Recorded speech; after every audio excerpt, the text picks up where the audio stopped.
Bismillahirrahmanirrahim. Assalamualaikum warahmatullahi wabarakatuh. Alhamdulillahirabbil alamin. Asyhadu an la ilaha illallah wahdahu la syarikalah wa asyhadu anna Muhammadan abduhu wa rasuluh. Allahumma shalli ala Muhammad wa ali Muhammad kama shallaita ala Ibrahim wa barik ala Muhammad wa ali Muhammad kama barakta ala Ibrahim fil alamin innaka Hamidum Majid. Hadirin rahimakumullah, baik yang ada di masjid atau dimanapun berada. Alhamdulillahirabbil alamin. Pada malam hari ini kita ngawali malam ini dengan zikir sama Allah, sholat berjamaah di masjid, kemudian taklim sambil menunggu sholat isya berjamaah.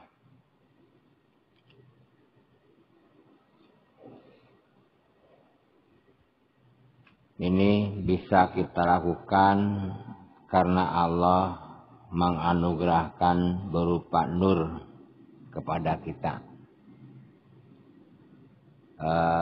Al-Quran sering sekali memperumpamakan orang yang menggunakan nur Quran dengan yang tidak, seperti orang yang hidup dengan orang yang mati. Jadi orangnya hidup, tapi kafir, tapi munafik, tapi musyrik, tidak menggunakan Quran. Yang ini pun hidup, tapi taat kepada Allah. Tapi dia selalu melaksanakan perintah Allah. Nah, ini diperumpamakan seperti antara orang yang mati dengan orang yang hidup. Salah satu contohnya di dalam surat Al-An'am ayat nomor 122. Awamangkana mayitan fa ahyainahu wa ja'alna lahu nuran yamshi bihi finnasi kaman masaluhu fiz zulumati laisa bi kharijim minha kadzalika zuyyina lil ladzina kafaru ma kanu ya'malun. Awamang kana mayitan, apakah sama orang yang sudah mati? Fahyainahu, kemudian dia kami hidupkan. Waja'alna, dan kami jadikan atau kami berikan dalam ini lahu kepadanya nuron, cahaya yang terang, yamsi, yang dengan cahaya itu, yamsi berjalan bihi dengan cahaya itu, finnasi di tengah-tengah masyarakat, kaman seperti orang masalu yang dimisalkan, fizzulumati di dalam kelupaan, di dalam kegelapan, laisa bi kharijim minha, yang sekali-kali tidak dapat keluar dari kegelapan itu. Kadzalika, yang seperti itu, zuyina, telah dijadikan lil kafirina, kepada orang kafir, makanu ya'malun, apa yang mereka kerjakan. Ini bukan orang yang mati fahyainahu. Nah, hidupnya itu kenapa? Ada nuron. Ada nuron. Sehingga sebetulnya orang yang tidak megang Quran itu maitan. Dia mayit, mati. Di dalam ayat lain, surat nomor 26, ayat nomor 52.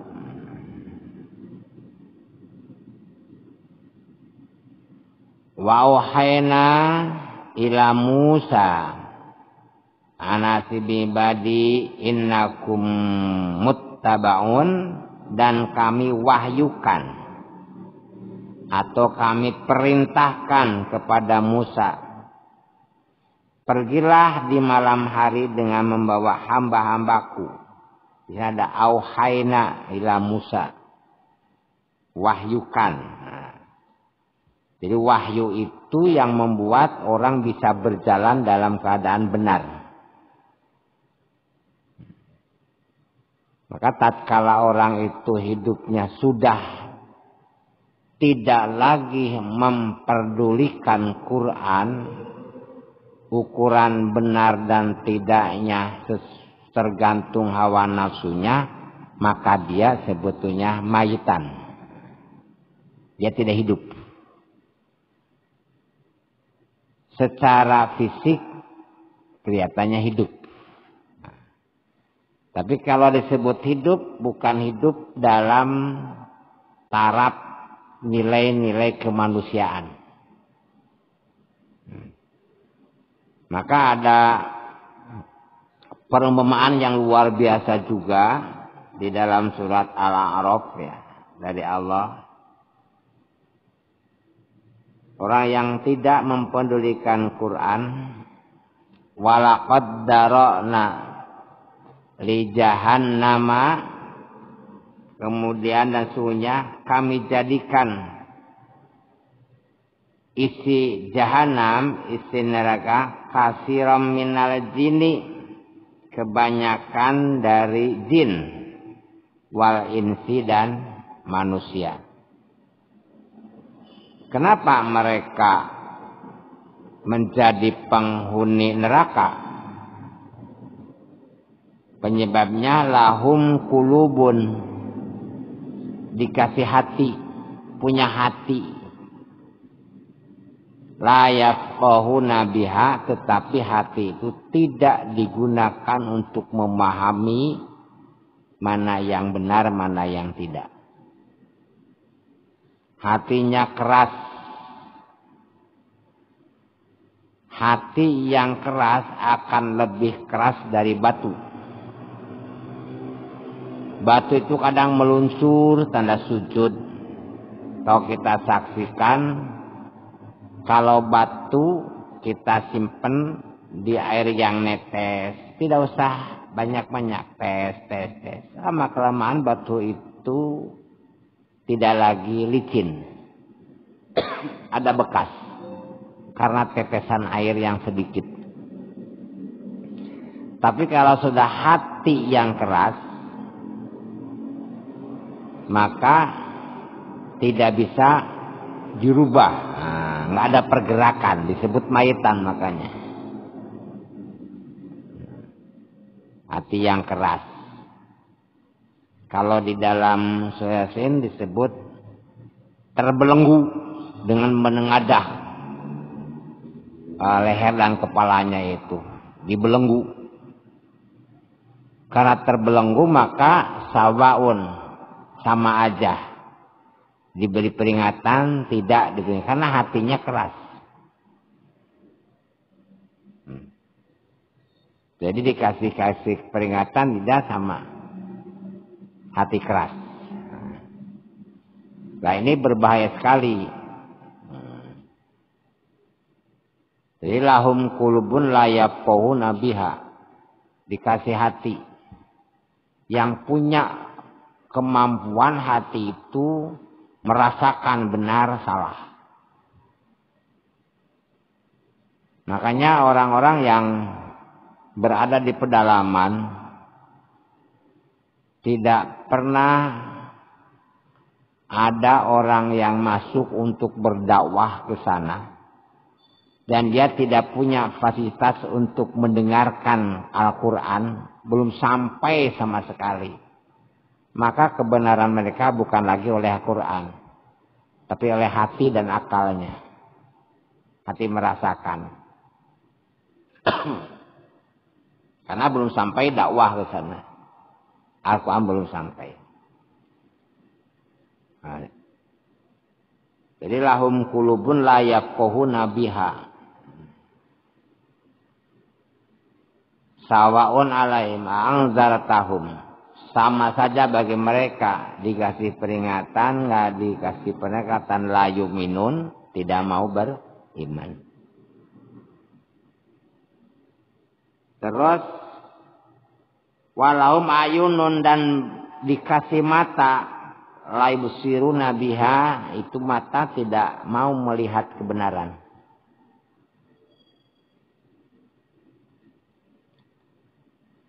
Lewat masjid, tapi tidak pernah nonton masjid.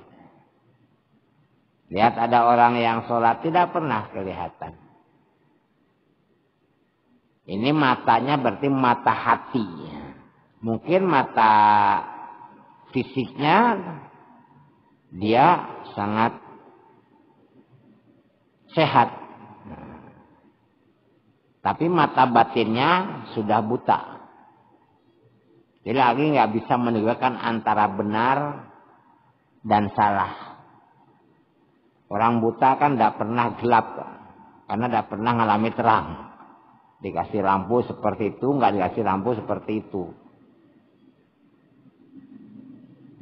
Fisiknya buta, hatinya nggak. Nah, itu bisa. Dulu di Candi Raya Wahidin tuh, dulu ada seorang buta. Setiap waktu mesti sholat, padahal matanya buta. Dia harus nyebrang jalan Dr. Wahidin, nunggu diseberangkan orang, atau kalau ada keluarganya dituntun oleh anaknya.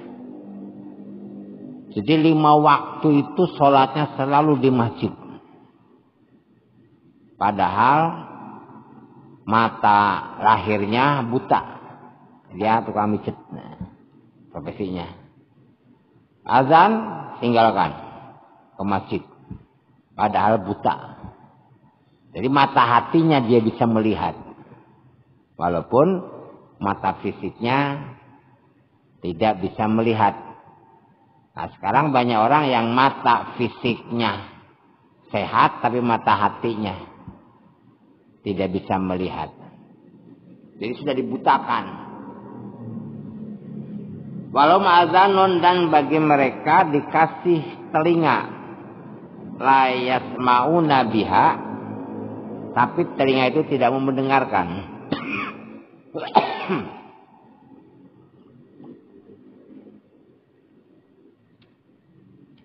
Seringkali kita pun kalau ada orang yang anak gitu, ora paham-paham ngomong rungokno. Nah, kata rungoto bukan sebenarnya tidak mendengar kan, berarti sebenarnya itu tidak mendengarkan dengan benar. Baru rungokno harus ngomong, kok takon bolak-balik kan. Dalam masalah pendengaran ini, ada Allah menjelaskan kepada kita di surat 67.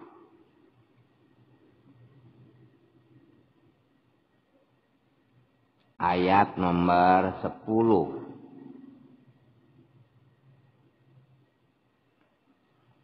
Waqalu, dan mereka berkata, lau kunna nasma'u, sekiranya kami dulu waktu di dunia mendengarkan,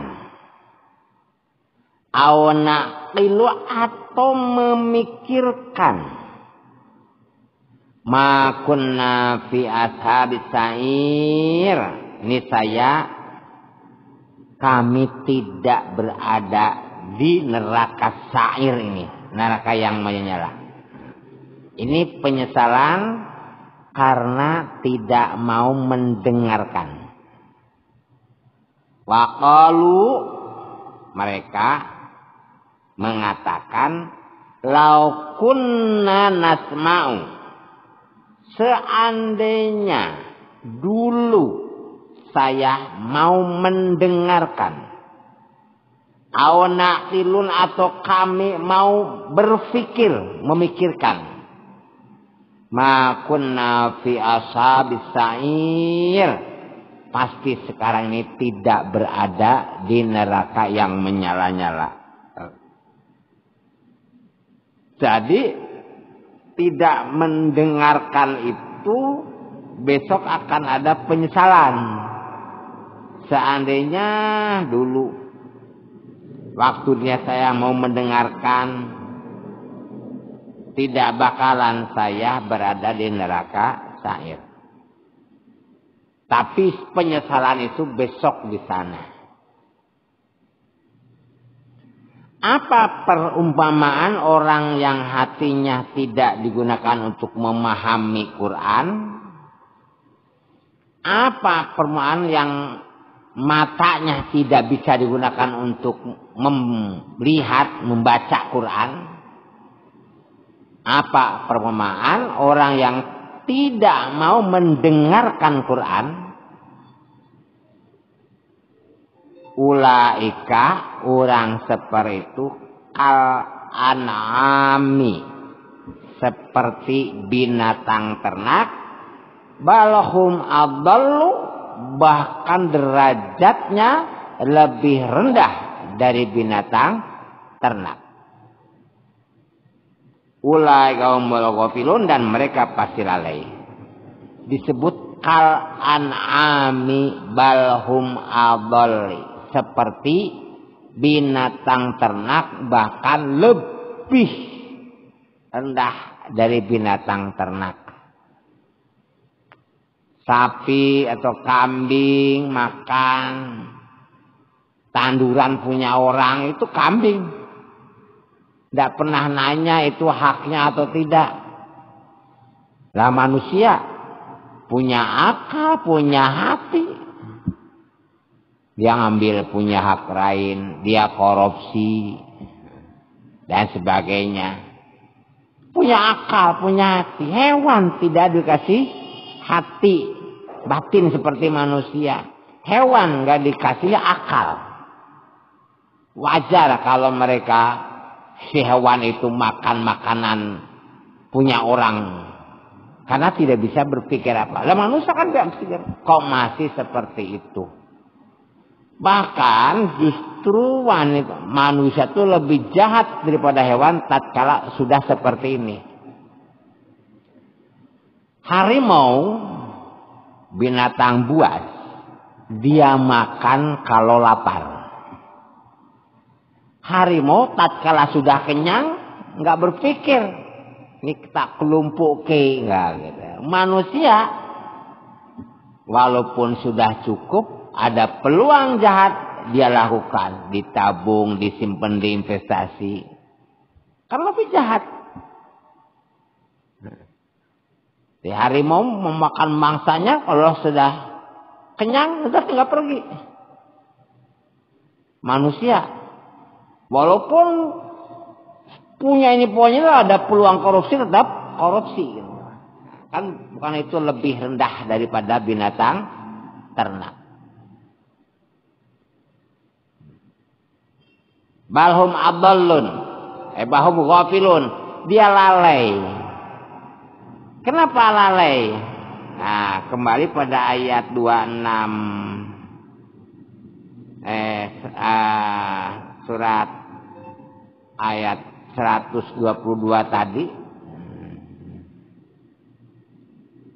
Perumpamaan tadi. Zina lil kafirina, Allah jadikan orang-orang kafir selalu baik apa yang ia lakukan. Jadi mereka tatkala dinasihati mengatakan kami itu benar. Tidak pernah merasa salah.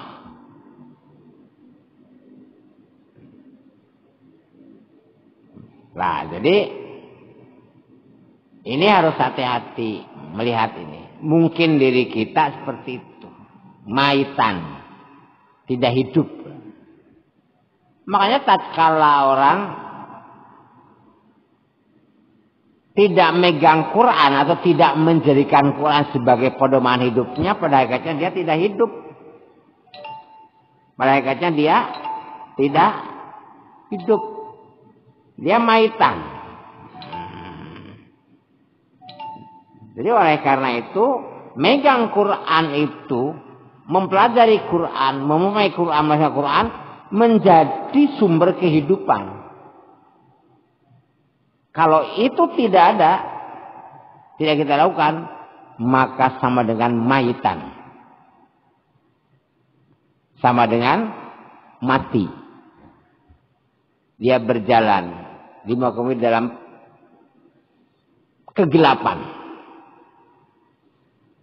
Permintaan yang kita minta setiap sholat, ihdinas siratal mustaqim. Minta berada di siratal mustaqim. Apa itu siratal mustaqim? Siratal ladzina an'amta alaihim. Yaitu jalannya orang-orang yang engkau beri nikmat. An'amta alaihim bukan orang kaya. Kalau nikmat, kaya raya. Enggak.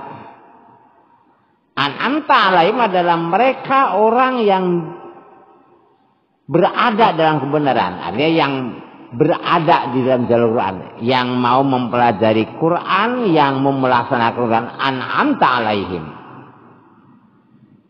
Terus kita berlindung pada Allah. Ghairil maghdubi alaihim waladhdallin. Ya Allah, jangan tunjukkan saya ke jalan orang-orang yang mendapat murka. Siapa maghdub itu? Orang yang murka itu adalah orang yang tahu isi Quran. Yang tahu ajaran Quran. Tapi dengan sengaja dia tinggalkan. Sudah paham Quran. Dengan alasan apapun dia tinggalkan Quran. Sehingga perilakunya dengan pedoman hawa nafsunya maghdub. Dimurkai Allah. Waladhdallin, apa itu sesat? Orang yang tidak memahami Quran, tidak ngerti Quran, sehingga jalannya menyimpang jauh dari Quran karena kesesatan. Apakah itu dimaafu karena tidak tahu? Tidak. Ketidaktahuan mereka karena keras kepala tidak mempelajari Quran. Keras kepala karena aku ini sudah benar. Apa yang buat belenggu sehingga susah diingatkan? Mungkin dibelenggu karena tradisi. Sekarang belenggunya apa? Wah, tidak sesuai zaman. Kuno kan gitu. Jadi karena umum ya, umum itu tidak sesuai dengan Quran umumnya seperti orang yang sekarang pakai baju dengan baju yang minim, sangat minim bajunya, dia mengatakan ini mode. Dibelenggu dia oleh kebanyakan orang mode. Ya, jadi ngikut apa? Ngikut umumnya orang banyak. Karena mode, maka dia maulah menggunakan pakaian. Sekarang banyak pakaian wanita belum jadi dipakai kan? Tangannya dijitok. Yang satu ada tangannya kan. Ada ayat di dalam Quran surat Al-An'am ayat 116. Wa in tuti aksara man fil ardi, apabila engkau mengikuti kebanyakan orang, kebanyakan umumnya kan berarti umumnya. Nah, sekarang sudah nggak umum pakai jilbab, sekarang sudah tidak umum memakai pakaian. Umumnya sekarang memakai baju minim, umumnya narkoba. Maka tatkala berpedoman pada umumnya, yudilluka, maka apa yang diakan oleh umum itu yudilluka, betul-betul akan menyesatkan kamu ansabilillah, dari jalan Allah. Ya umpamanya hanya sendiri, tidak ada orang lain yang pakai Al-Quran, lebih baik sendiri daripada mengikuti pada umumnya yang tidak sesuai dengan Quran. Jangan lihat umumnya. Wah, nanti tidak diakui oleh kebanyakan orang. Tidak apa-apa, tapi diakui oleh Allah. Yudilluka an sabili. Betul-betul ini ada tahjid ya. Ada tahjid. Yudilluka. Betul-betul akan menyesatkan kamu an sabilillah, dari jalan Allah. Iyattabi'una ila dhanna, mereka tidak lain orang-orang yang hanya megang umumnya itu berjalan dalam persangkaan. Dhanna. Ini benar, enggak ada pedomannya sama sekali. Wah, yang namanya mode itu kan berubah-ubah. Dulu pernah caranya celana itu istilah cutbray ya, yang bawahnya besar. Sekarang disebut celana pensilan sih, bawah sempit. Selalu berubah. Zanna wa inuhum illa yakhrusun, mereka tidak lain hanyalah pendusta, bukan kebenaran. Jadi kalau sudah Quran, tidak lagi berpedoman umumnya apakah sama dengan umum, tidak. Kalau Rasulullah ikut pada umumnya, milu berhala lah. Jadi inilah Quran menjadi pedoman kita. Di banyak orang yang tidak mau infak. Kenapa? Sekarang ini corona, cari uang susah. Nah, umumnya sekarang tidak ada yang infak. Tidak usah bingung umumnya. Jadi nafak, infak itu perlu. Makanya infak itu kan asal katanya nafkah sama. Munafik juga sama. Munafik itu asalnya nafkah. Kenapa ya? Infak sama munafik asal kayak sama. Karena munafik itu tadinya ada iman, terus imannya ditukar dengan apapun yang dia senangi, mungkin dunia, mungkin apa, sehingga imannya hilang. Lah infak pun tadinya dia punya harta, tapi hartanya dia lepaskan. Jadi orang munafik itu karena tadinya punya iman, terus imannya ditukar oleh sesuatu yang tidak berharga. Baik itu harta, baik itu jabatan, atau wanita. Dia tukar dengan sesuatu yang tidak berharga. Kemudian imannya hilang, maka disebut munafik.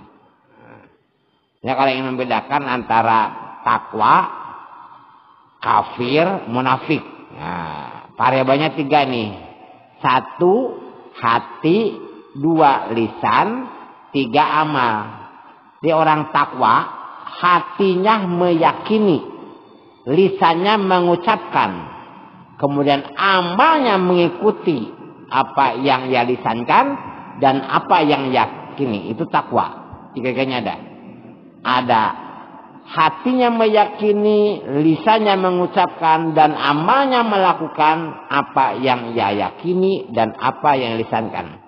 Munafik, hatinya tidak akan, imannya sudah hilang, sudah diusir imannya. Lisannya masih ngucap, amalnya nggak ada. Jadi kalau munafik itu hanya ngomong. Makanya di Quran disebutkan hati-hati pada orang munafik yang omongannya itu bisa saja sangat menarik, retorikanya luar biasa sekali. Hatinya tidak ada kebenaran. Amalnya pun jauh. Kalau dia beramal hanya depan orang. Kalau orang kafir, hatinya tidak yakin, lisannya tidak ngomong, amalnya jauh dari yang ia yakini dan ia lisankan. Nah, ini jadi Quran itu harus ada terus, sumber kehidupan. Kalau nggak ada Quran, sama dengan nggak ada kehidupan. Atau disebut mayitan. Kalau Imam Syafi'i mengatakan orang yang tidak megang Quran itu ucapkan takbir 4 kali gitu. Apa? Allahu Akbar, Fatihah, Allahu Akbar, sholawat, Allahu Akbar, Allahumma gfir lahu warhamhu, umpamanya gitu. Karena disebut mayitan kan, disebut mayitan. Nah, tak kala Quran tidak ada, sama rohnya Quran itu seperti orang mati. Tidak pernah ada orang yang rohnya dicabut disebut manusia. Wah, kayak manusia, enggak. Begitu rohnya hilang, maka dia namanya mayit, bukan lagi manusia. Nah, Quran itu roh kehidupan.